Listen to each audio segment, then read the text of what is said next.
Cesarean birth happens through an incision in the abdominal wall and uterus rather than through the vagina. There has been a gradual increase in cesarean births over the past 30 years.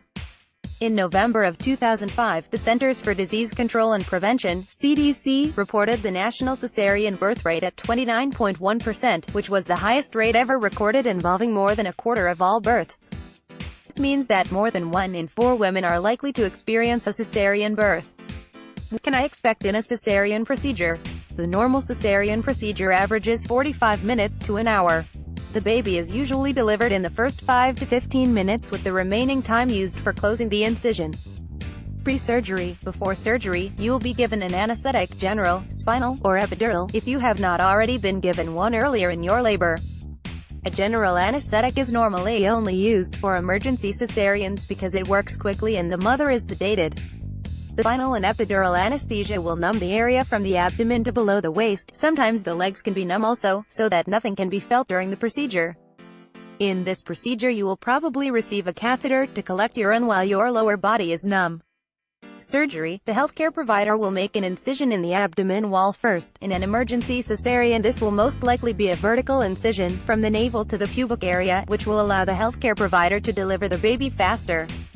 Most common incision is made horizontally, often called a bikini cup, just above the pubic bone. The muscles in your stomach will not be cut. They will be pulled apart so that the healthcare provider can gain access to the uterus. An incision will then be made into the uterus, horizontally or vertically. The same type of incision does not have to be made in both the abdomen and uterus. The classical incision made vertically is usually reserved for complicated situations such as placenta previa, emergencies, or for babies with abnormalities.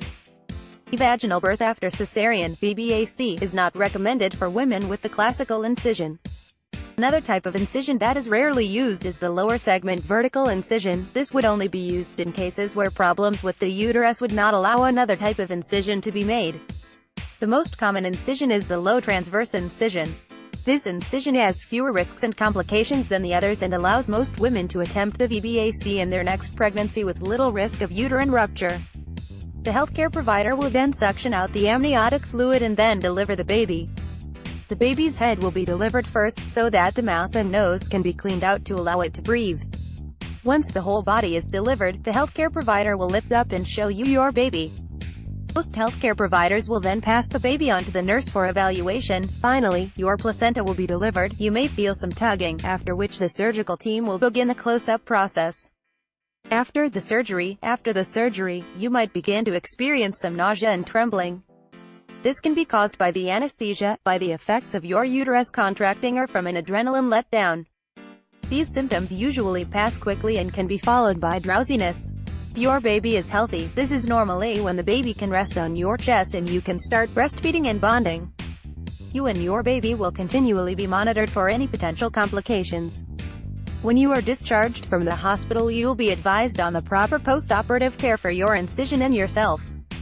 What else you should know about cesarean birth? Recommended reading the Essential C-Section Guide, Pain Control, Healing at Home, Getting Your Body Back, and everything else you need to know about a cesarean birth. Maureen Connolly and Dana Sullivan, Strategies for the C-Section Mom, a complete fitness, nutrition, and lifestyle guide. Mary Beth Knight. Your purchase supports the American Pregnancy Association. Last updated July 20, 2017 at 1:16 p.m. Compiled using information from the following sources. 1. Williams Obstetrics 22nd ed. Cunningham, F. Gary, et al., ch. 2. Coalition for Improving Maternity Services, SIMS, http://www.motherfriendly.org. 3. Centers for Disease Control and Prevention, www.cdc.gov.